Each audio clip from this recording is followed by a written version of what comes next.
Hello dear student, this is your Renu ma'am. Welcome to this video, and in today's video we will do class 10 chapter 3 metals few important questions. ठीक है बेटा, तो इसको हम अभी इसका part first करेंगे. इसमें मैंने कुछ क्वेश्चंस आपके लिए फाइंड आउट किया. These questions our previous year board questions. मैंने सीबीएसई पेपर में ये क्वेश्चन आपको देखने को मिल चुके हैं काफ़ी बार, तो ये क्वेश्चंस बहुत इंपॉर्टेंट है. That's why we will do this type of question. Okay, here the first question is, ये जो क्वेश्चन है बेटा ये पार्ट्स में, मतलब 2 मार्क्स में 1 पार्ट सेकेंड पार्ट इस टाइप से 1 मार्कर 2 मार्कर 1 मार्कर में एमसीक्यू के फॉर्म में भी आ सकते हैं. तो बेटर है कि आप इन्हें प्रॉपरली करेंगे. ठीक है, here the first question is, a non-metal X exists in 2 different forms Y and Z. Y is the hardest substance known, whereas Z is the Z or Z, whatever you want to say. Z is a good conductor of electricity. Identify X, Y and Z. तो बेटा जी यहाँ पे आपके पास में X जो है वो एग्जिस्ट करता है 2 different forms में, Y and Z. अब ऐसी कौन सी फॉर्म्स और बोला गया, Y जो है वो हमारे पास में क्या है बेटा जी, हार्डेस्ट सब्सटेंस है. ठीक है, तो X जो है आपके पास में, X is your, just a sec, sorry it's not working properly. So here first is X is your carbon. Why? बेटा कार्बन जो है आपके पास में ये 2 फॉर्म्स में एग्जिस्ट करता है. वैसे कार्बन के 3 एलोट्रॉप्स होते हैं, बट हेयर यहाँ पे जो 2 पूछा गया, carbon X exist in 2 different forms Y and Z. तो Y जो है वो आपको हार्डेस्ट सब्सटेंस पूछा गया है. तो X कार्बन है, Y आपके पास में क्या होगा बेटा जी, diamond. Diamond is the hardest substance known, है ना. एंड जी क्या है बच्चे आपके पास में, गुड कंडक्टर ऑफ इलेक्ट्रिसिटी. तो this is your graphite. Okay, जहाँ पर रिक्वायरमेंट होकर लिखने की वहाँ लिखेंगे. बाकी ये क्वेश्चंस थ्योरेटिकल हैं, so we will discuss about this question. ठीक है, तो नॉन मेटल एक्स एग्जिस्ट करता है 2 डिफरेंट फॉर्म्स में, Y and G. Non metal X, तो non metal X is carbon, X is non metal. Y जो है बेटा आपके पास में क्या है, वाई हमारे पास में डायमंड है, क्योंकि diamond is the hardest substance known. And Z जो है वो आपके पास में गुड कंडक्टर ऑफ इलेक्ट्रिसिटी होता है. फाइन, चलिए next, now move to next question. In question number second, name a non metal which is lustrous. आपको वो नॉन मेटल बताना है बच्चे वो जो लस्चरस हो, and a metal which is non lustrous. ठीक है, तो यहाँ पे अब देखिए फटाफट, non metal which is lustrous. ऐसा कौन सा नॉन मेटल है जो लस्चरस, मैंने जिसके लस्चरस होता क्या, lustrous the property of an element due to which it shine. ठीक है, तो बेटा उस पर जो शाइनिंग इफेक्ट होता है, जो शाइन करता है जो एलिमेंट, उस प्रॉपर्टी को हम लस्चरस बोलते हैं. ठीक है, तो लस्चरस नॉन मेटल पूछा गया आपसे, तो बेटा जी lustrous non-metal is your iodine. ठीक है, आयोडीन जो है वो नॉन मेटल है. ठीक है, आयोडीन आपको पता होगा आयोडाइड बनाता है, I माइनस, है ना. तो आयोडीन जो है वो नॉन मेटल है, एंड ये लस्ट्रस भी है. तो iodine is a lustrous non metal. Okay, now second part की बात करें इसी क्वेश्चन के. तो सेकेंड पार्ट में पूछा गया था आपसे, मतलब इसी के अंदर, a metal which is non lustrous. मैंने ऐसा कौन सा मेटल है जो कि नॉन लस्ट्रस है. तो बेटा जी नॉन लस्ट्रस जो आपके पास में मेटल है, that is lead, PB. Okay, PB symbol है उसका. जो लेड है आपके पास में, that is your non lustrous metal. Metal है क्योंकि Pb2 पॉजिटिव फॉर्म करता है. ठीक है ना, आपको पता होगा मेटल जो होते हैं वो आपके पास में इलेक्ट्रोपॉजिटिव होते हैं, नॉन मेटल इलेक्ट्रोनेगेटिव होते हैं. ठीक है, तो even I negative Pb2 positive लिखने की कोई यहाँ पे नीड नहीं है. You will just write down iodine and you will just write down lead. Okay, now let's move further. In question number 3,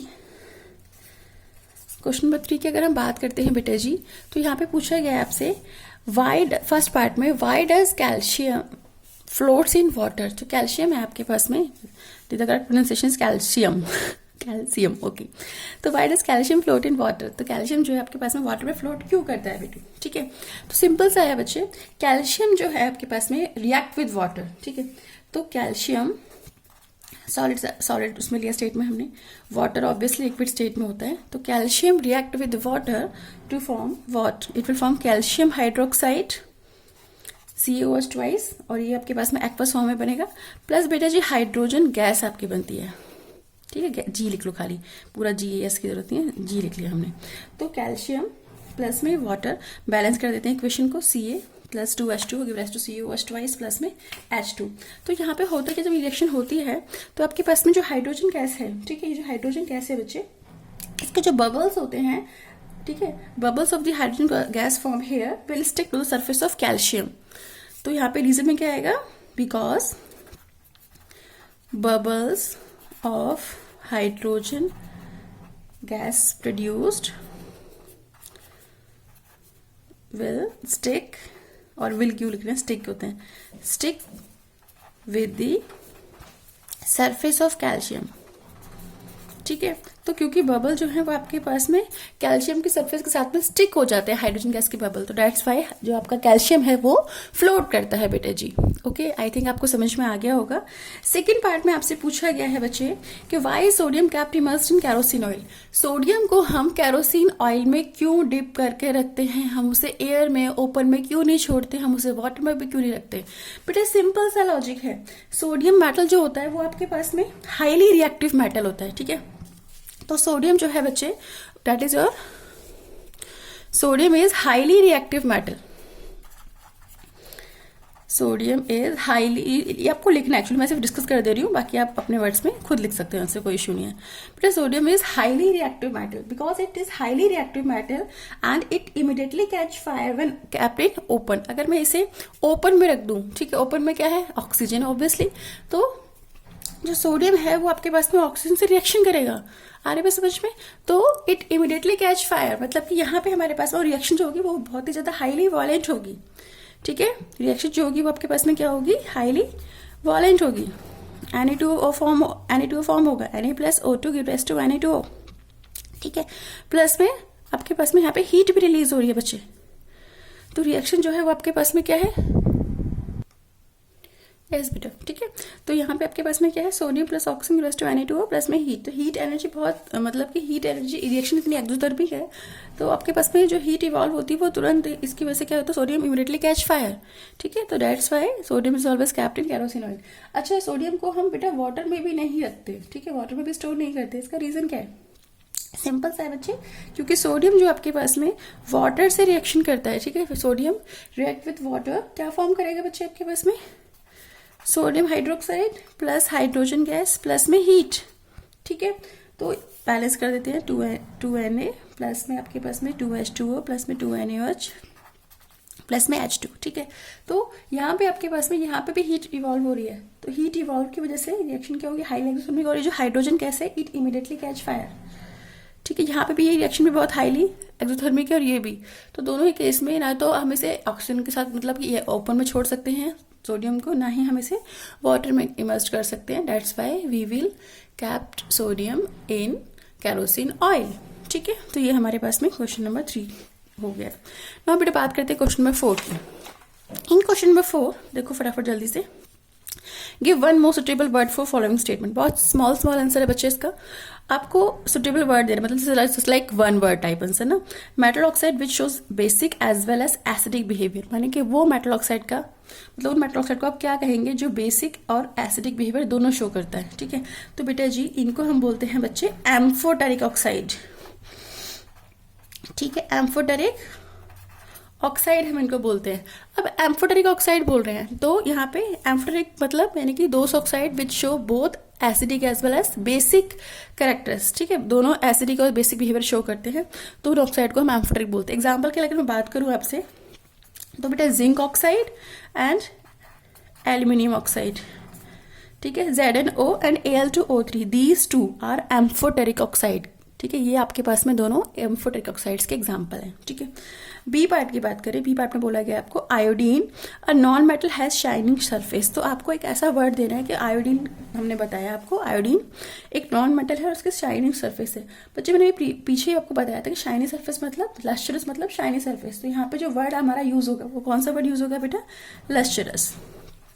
ठीक है, वन वर्ड पूछा है तो iodine is lustrous. Okay, now let's move further here.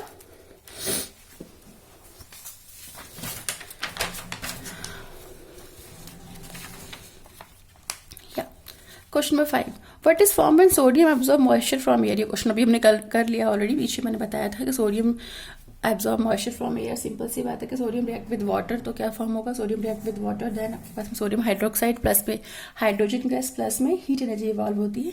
Reaction is highly exothermic and sodium immediately catch fire, hydrogen immediately catch fire. ठीक है, okay, equation में मैंने आपको पीछे दे दी थी. What happen when carbon dioxide is passed in water at high pressure. बेटा question number 5 के B part में, ए पार्ट हम कर चुके हैं ऑलरेडी डन. बी पार्ट में क्या होगा जब CO2 को पास करेंगे वाटर में हाई प्रेशर पे. ठीक है, तो बेटा जी when CO2 is pass through water at high, क्या बोला, एट हाई प्रेशर. ओके, तो बेटा आपके पास में कार्बोनिक एसिड फॉर्म होगी H2CO3. ठीक है, CO2 plus H2O give rise to H2CO3 और that is your carbonic acid. तो ये आपकी फॉर्म होती है. ठीक है, इज फॉर्म्ड, मतलब यहां नहीं लिखना है सेंटेंस में लिख दीजिए carbonic acid is formed. Okay, now next let's move further in question number 6. बेटा यहाँ पे आपसे पूछा गया है X plus YSO4 give rise to XSO4 plus Y plus NSO4 give rise to no reaction. ठीक है, तो बेटा जी यहाँ पे सिंपल सा है कि आपके पास में actually just a sec here Y plus NSO4 नहीं है बच्चे, Y plus XSO4 है. ओके, अब X plus YSO4 यानी कि आपके पास में X जो एलिमेंट है उसने Y को रिप्लेस कर दिया है उसके एक्वस सॉल्यूशन में. SO4 के साथ उसका एक्वस सॉल्यूशन था, तो X plus YSO4 give rise to XSO4. माने कि इस X ने बच्चे आपके Y को यहाँ से रिप्लेस कर दिया है. तो this type of reaction is displacement reaction. Displacement reaction is that type of reaction in which a highly reactive metal displaces a less reactive metal from its aqueous solution. ठीक है, उसे वहां से हटा देते हैं. तो X ने Y को उसके एक्वस सॉल्यूशन से हटा दिया, खुद वहां पे आ गया, Y अलग. ठीक है, अब जब Y को हमने डाला XSO4 में तो कोई रिएक्शन नहीं हुई. सिंपल सा है, out of these two metal X and Y which is more reactive and Y, कौन सा ज्यादा रिएक्टिव होगा बेटा और क्यों? ऑब्वियसली ये ठीक है, कौन सा रिएक्टिव और क्यों? बेटा X जो है वो आपके पास में YSO4 में से Y की जगह पे खुद आ रहा है, यानी कि रिएक्शन डिस्प्लेसमेंट रिएक्शन हो गई. अब क्योंकि X तो रिमूव कर पा रहा है Y को YSO4 से, लेकिन Y जो है वो XSO4 से X को रिप्लेस नहीं कर पा रहा है. ठीक है, तो दैट्स वाई यहाँ पे जो होगा इन दोनों में से कौन सा ज्यादा रिएक्टिव होगा बच्चे? X is more reactive than Y.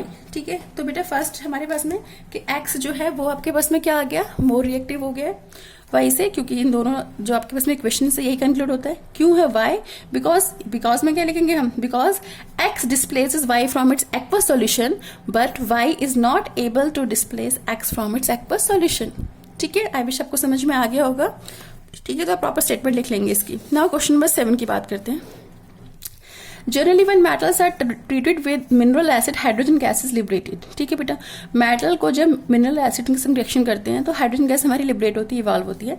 But when metal except magnesium and manganese are treated with nitric acid माने HNO3, hydrogen gas is not evolve. Y?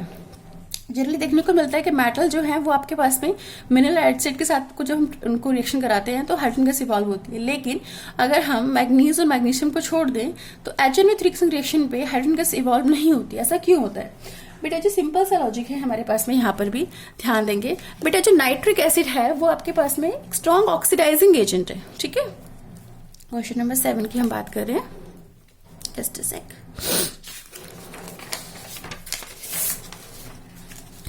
Okay, तो बेटा जी HNO3 जो है आपके पास में, ये आपके पास में क्या है, it is a strong oxidizing agent.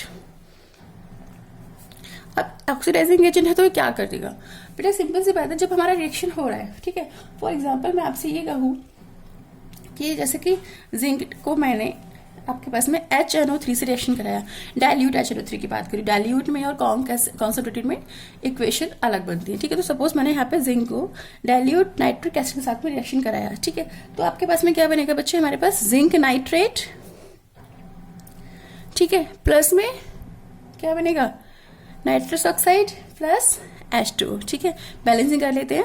Zn plus में 10 HNO3 बनेगा, प्लस में 4 ZnO3 का ट्वाइस, देन हमारे पास में N2O, देन यहाँ पे 5. ठीक है, बैलेंसिंग इक्वेशन, बैलेंस इक्वेशन ये है बेसिकली. ठीक है, तो zinc plus nitric acid give rise to zinc nitrate plus में नाइट्रस ऑक्साइड प्लस वाटर. बेटा जी यहाँ पे हमारे पास में वाटर फॉर्म हो रहा है, हाइड्रोजन गैस फॉर्म नहीं हो रहा. जबकि अगर मैं देखूं जिंक को अगर मैंने HCl से रिएक्शन कराया होता तो मेरे पास में क्या बनता, जिंक क्लोराइड प्लस में हाइड्रोजन गैस बनती है, यहाँ पे हाइड्रोजन गैस बन रही है, यहाँ पे नहीं बन रही है, यहाँ पे वाटर बन रहा है। क्यों? क्योंकि आपके पास में जो नाइट्रिक एसिड है वो हाइड्रोजन को ऑक्सीडाइज करके वाटर में कन्वर्ट कर देता है। ठीक है, जिंक जो HNO3 है वो स्ट्रॉन्ग ऑक्सीडाइजिंग एजेंट है, तो वो हमारे पास में ऑक्सीडाइज करता है हाइड्रोजन गैस को वाटर में, और जो खुद है खुद वो रिड्यूस हो जाएगा। किसके अंदर रिड्यूस हो जाएगा बच्चे? हमारे पास में into any of its nitrogen oxide, चाहे वो N2O हो, चाहे वो NO हो, चाहे वो NO2 हो। ठीक है, तो कोई भी तीनों में से कोई भी आपके पास में नाइट ऑक्साइड बना देगा ना आपके पास में। ठीक है, नाइट्रोजन का। तो HNO3 जो है वो क्या हो रहा है, वो ऑक्सीडाइज कर रहा है और खुद क्या हो रहा है, रिड्यूस हो रहा है। इस वजह से हम ये कहते हैं कि भाई आपके पास में, और अच्छा मैग्नीज एंड मैग्नीशियम के साथ में बहुत डाइल्यूट, अगर हम मतलब कि बहुत ही डाइल्यूट HNO3 को रिएक्शन करेंगे मैग्नीज मैग्नीशियम के साथ में, तो वहाँ पे आपके पास में हाइड्रोजन गैस इवॉल्व होती हुई अपेयर होती है, वहाँ पे हाइड्रोजन गैस इवॉल्व होती है। लेकिन बाकी किसी भी मेटल के साथ में ऐसा नहीं होता है। ठीक है, क्यों? क्योंकि HNO3 जो है वो आपके पास में ऑक्सीडाइजिंग एजेंट है।